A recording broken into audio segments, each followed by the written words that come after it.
This will be a two-part video series on book branding and creating an ebook template. In the first video, I will cover how to brand the inside of your books as well as how to create an ebook template with your own custom styles. Having the template will help you to keep consistent in your book branding. In the second video, I will go into the branding of the outside of your books, which is, of course, the covers. I will demonstrate what to look for and how to research on Amazon for design structures and other design ideas to uniquely brand your covers. I will post timestamps below both videos in case there are viewers who are only interested in certain parts. I have a lot to cover, so let me get started. Okay, I'm in the GIMP program now because I want to show you some graphics that I have here. I've gone through several of my books on my reading tablet to capture screenshots of different ideas for book branding. I will show you a few of them now so that you can see how authors have chosen to brand their books. I have book formatting videos on my YouTube channel, so I don't want to get into any depth about the ebooks and the easy flow formatting because I cover that in those videos. But I will just point out one or two details as I go over a few of these style choices. So let me start on this page here. Okay, and this is how one of the authors did it. They're left justifying the chapter name with a subtitle right next to it, and they just go into, the next paragraph. This one is very simple here. This is a graphic, and I'll tell you about graphics in 1 minute. This one is the number written out, but this is a link. Now, I don't like the way this looks, especially because of the color. But I believe that this is not using heading 1 from Microsoft Word. So that could be why this is happening here, that maybe they're using a different program or they're just not using heading 1. This one spells it out with a line underneath it. And so let's go to the other one here. Here's one that has a graphic also. And this one uses a line above chapter 1 and a line below. Here's one that just left justifies the number and has all caps on the first sentence in the chapter. And this one is a graphic, and because the number 1 is on the book, then you would need to have a different graphic for each chapter header. So that would be quite complicated. This one here is pretty simple, but it has this little tiny graphic here. This is the one I use for my vampire books, and this is a graphic. And this one here uses the line, the chapter 1, and then has like a subtitle and then another subtitle.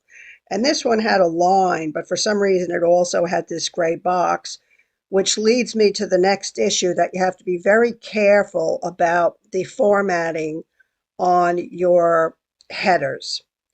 And one of the things I want to point out to you is that when you use a graphic, this graphic that I use is saved as a PNG file, which means it maintains and holds the background transparency.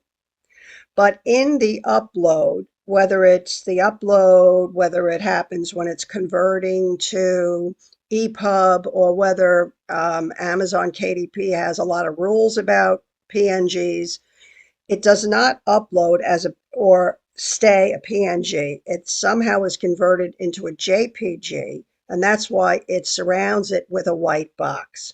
So the only drawback to the graphics, which I love because they do look very beautiful, is if the reader changes the background color on their e-reader, then this is going to remain with a white background.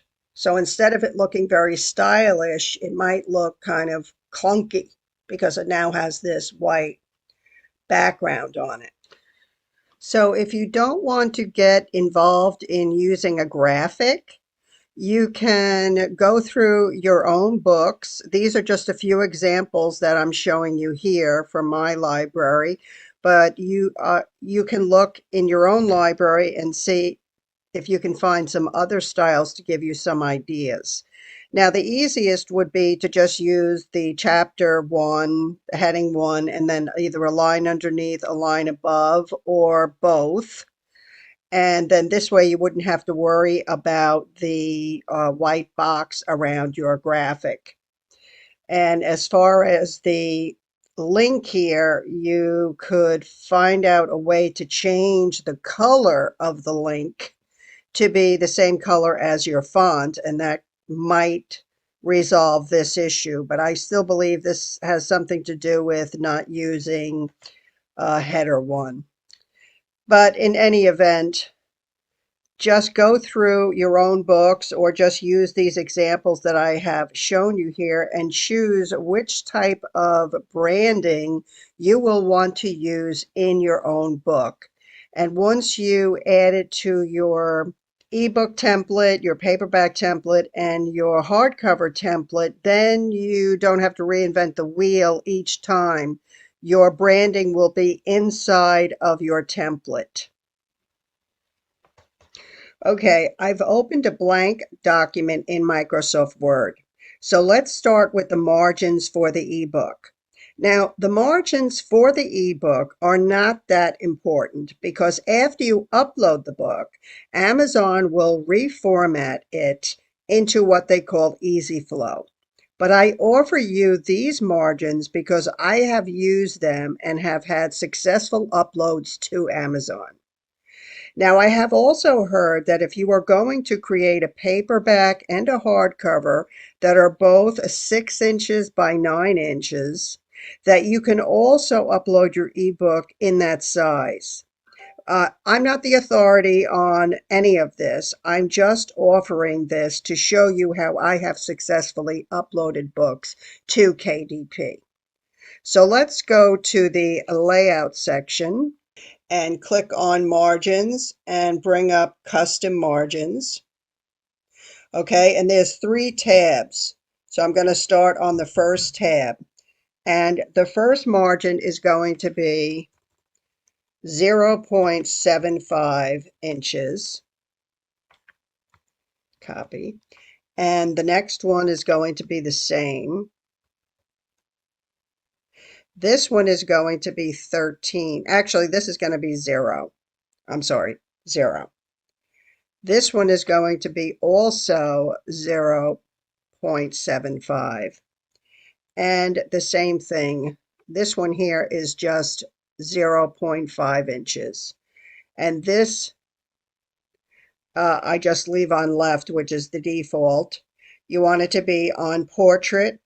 You want the multiple pages to be normal. And you want this to be whole document. Now we'll go to the paper size, and I leave it on 8 by 5 by 11. Now, if you want to do the 6 by 9, you will change your paper to, 6.0 by 9.0 inches. Okay, and then this is also going to be whole document. And the layout is, this is going to be a new page.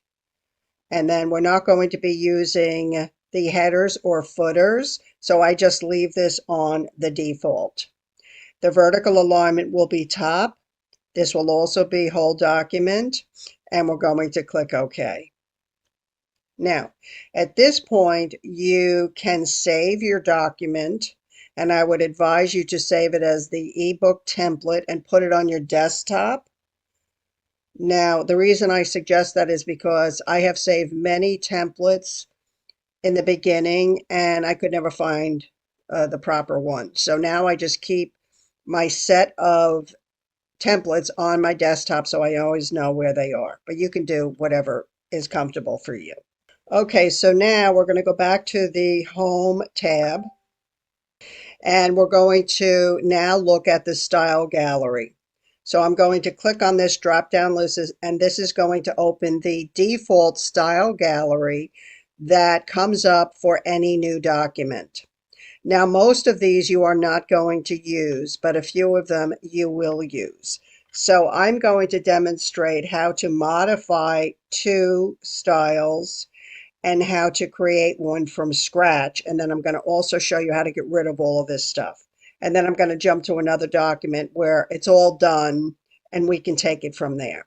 So the first one that we're going to modify is the normal. So I'm going to right click and click on modify.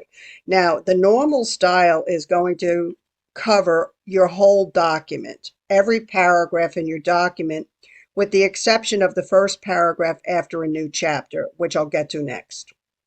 So you're going to keep the name normal, okay? And these are just defaults. They're grayed out, which is fine. Now the style for the next paragraph, you want to leave that as normal too.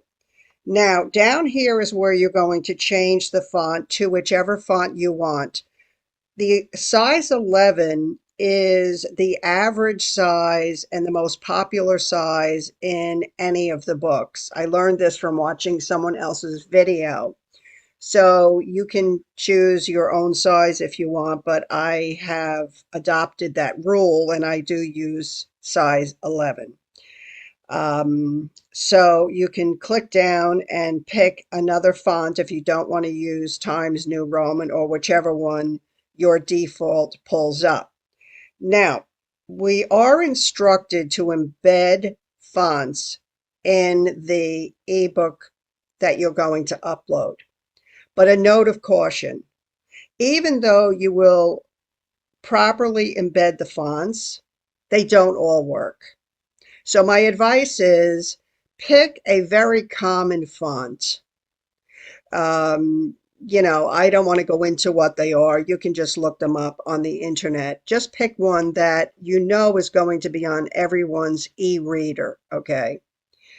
And then you would at this point either choose to use the bold or the italics, okay? And then here you're going to choose the justification, and the choices are left, center, right, and both sides, okay? So I'm going to pick both sides here.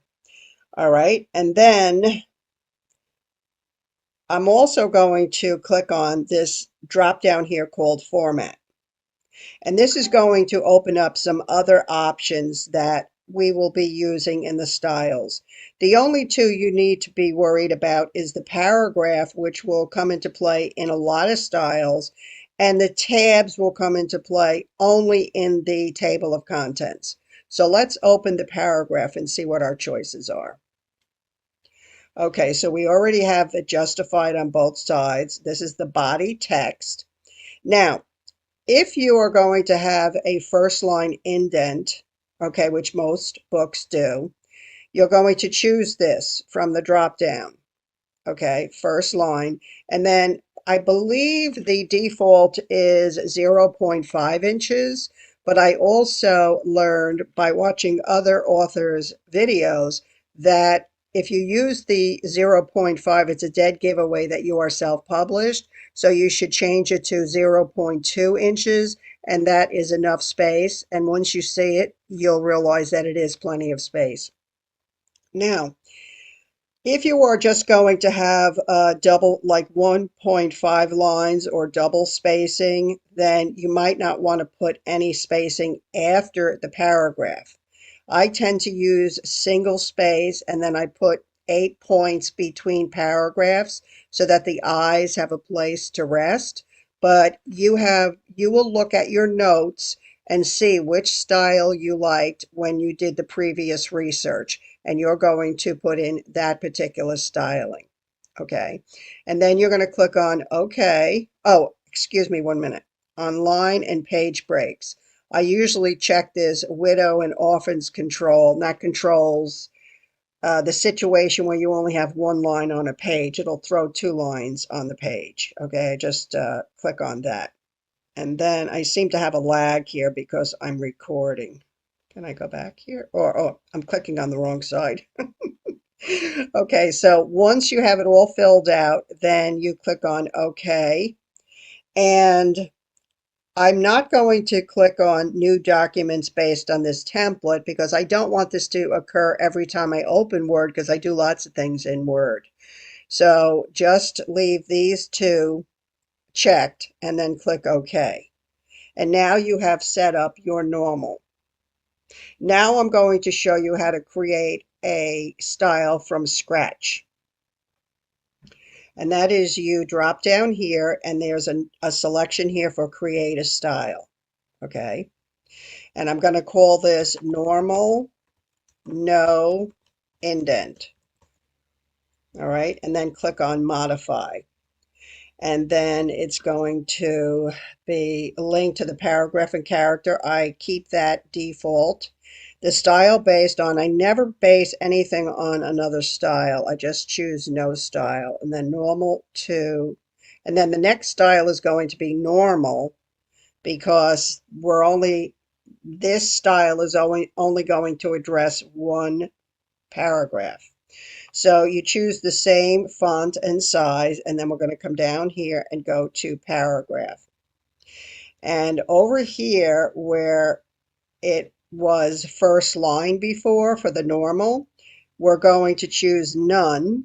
Okay, and then this, I like single and leaving 8 points between the paragraphs, but you have to make sure that whatever choices you choose here will align with what you are choosing for your book branding. Okay, and you just click OK, and then I click on automatically update, and then click OK. Now, this normal to no indent is now in the style gallery. Okay, and then the last one I'm going to show you is the heading. All right, so let's modify this. Heading 1, okay, we're going to choose automatic, which is black. And then you choose whichever font you're going to use. I'm going to use Times New Roman. And because my normal font is only 11, I'm going to choose 14 for the size of my chapter headers. I'm going to bold them. I want them to be center spaced.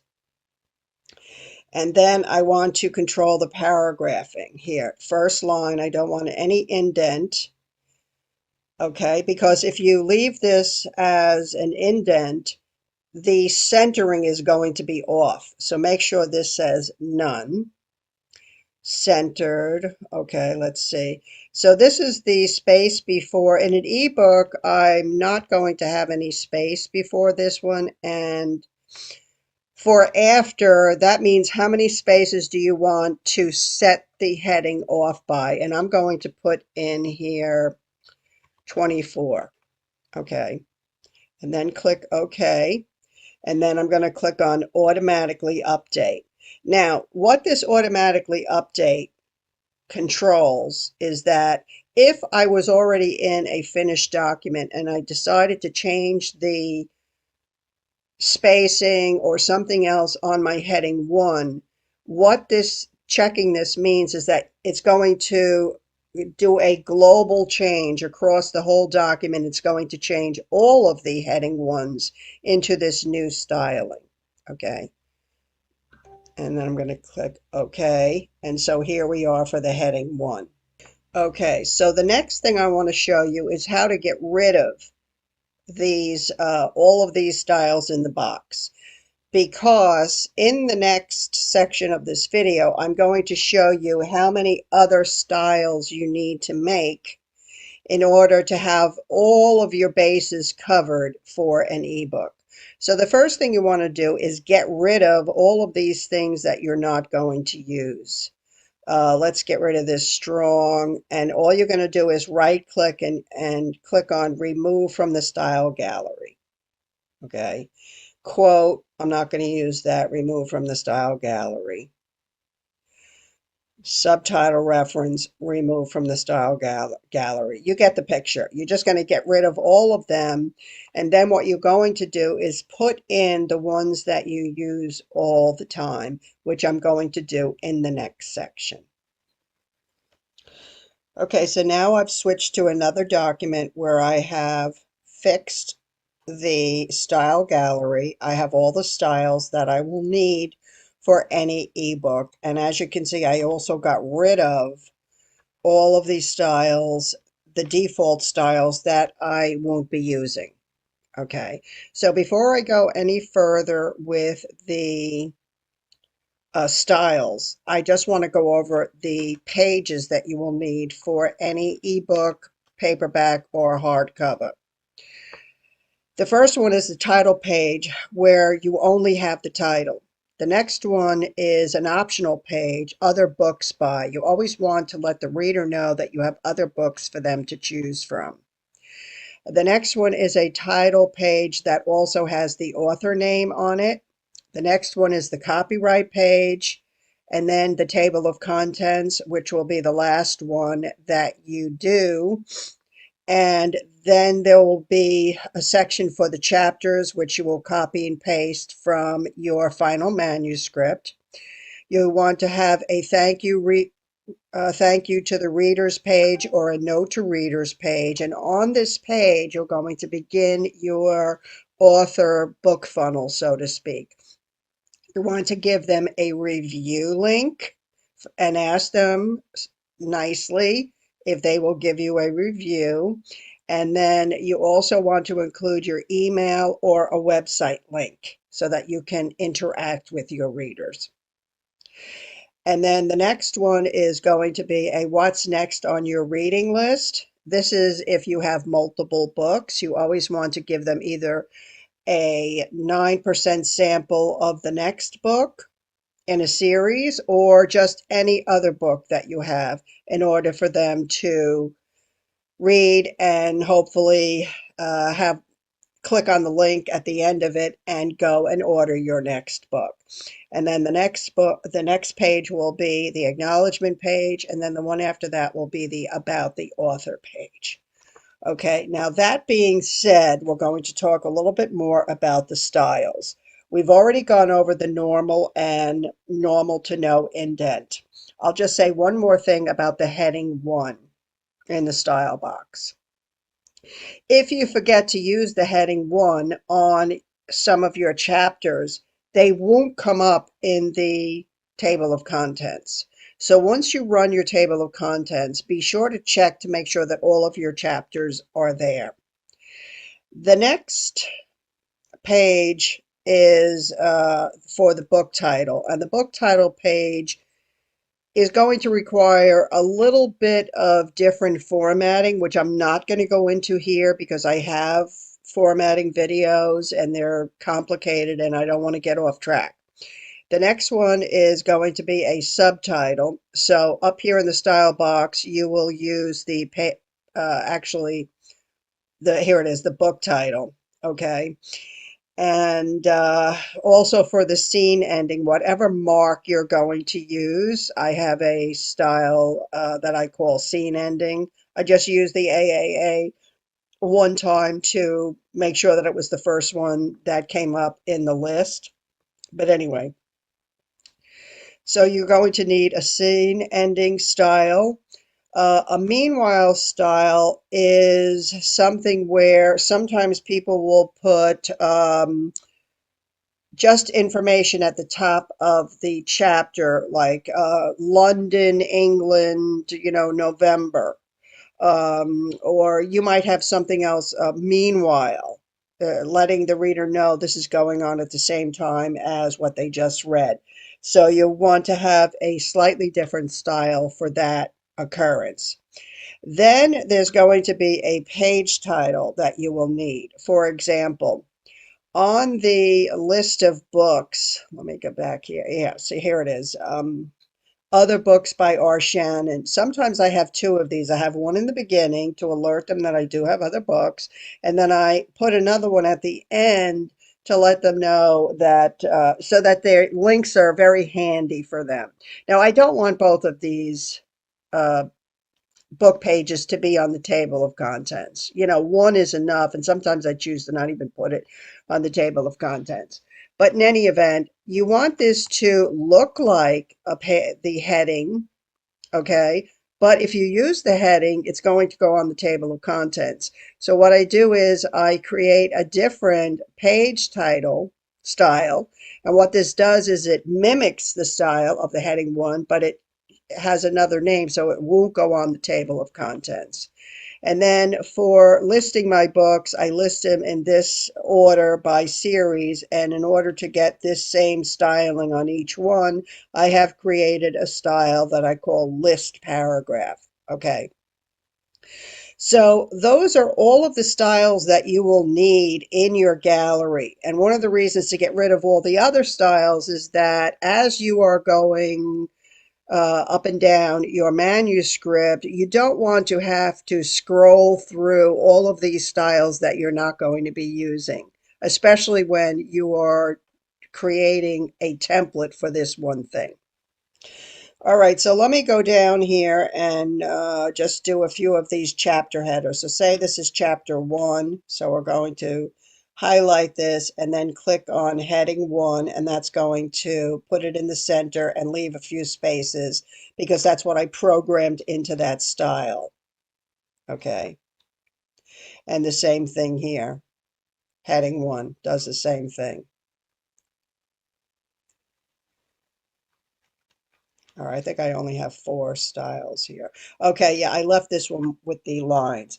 Now, if you want to add a little bit more styling, you're going to have to do it before before the heading and after the heading, or one or the other, because anything that you put next to the chapter title is going to appear in the table of contents. So anyway, this is just an example if you want to use, lines to just set it off a little bit. Okay, now I'm going to go here to the note to reader page. So this would be the same thing. You're going to change it to the heading 1. And this is where you're going to put a direct link to get a review. And you cannot get this until the book is published. So this is one of the last things that you are going to do, because you have to upload the book, get the ASIN number, come back to your original manuscript, put in this link, and then add your ASIN number after it. Then piece this into the paragraph without all of this crazy uh, design here, and then re-upload it. Okay, re-upload it so you now have an amended final final manuscript on Amazon.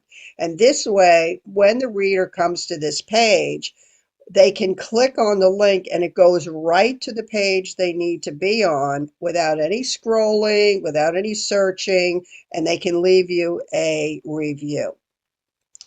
And then also on this page, you want to leave your email if you feel comfortable doing that. And also, I have an indication here to invite them to sign up for my newsletters, which a lot of them do. So you can do that. And then what's next on your reading list? Now, for some of this stuff, the copyright page, the note to reader page, what's next on your reader list, I did the same research that I spoke about earlier regarding the book branding. So I just went through all of my books and looked at everyone's copyright page, how they introduced a sample of their next book, and also how they thanked the reader. And then I cobbled together my own pages. So you will do the same thing. So anyway, what I chose is saying what's next on your reading list. And this is where I would tell them the name of the next book in the series, or just another book from another series if you don't write in series. And then I would copy and paste that into this, making sure that I put a link for them to go and buy the book if they like the sample. And then about the author page, this you'll probably use the same thing over and over again. I know I do. And then I also include here a link to my author central page. And when they click on this, they can choose to follow me on Amazon. because if they follow you on Amazon, Amazon will notify them that you have a new release and things like that. And the acknowledgements page, I always have this big swaths of color here to let myself know that I haven't proofread this and it's not ready to go up. That's just a reminder that this needs to still be done. Okay, and then like I said earlier, I always leave off with a list of all of my other books that are available, and then that ends the book. So anyway, I hope this was helpful to you regarding book branding and what you will need to create your own ebook template. And if you have any questions, please feel free to post them below. Or if you have any other tips that newbies would be interested in, please feel free to also post those in the comments. In the next video, I will cover the outside book branding, so be sure to check that one out too. Thanks for watching part 1. If you have any questions or any other tips, please feel free to comment below. We're all always learning. Thanks for watching, and I'll see you in the next video.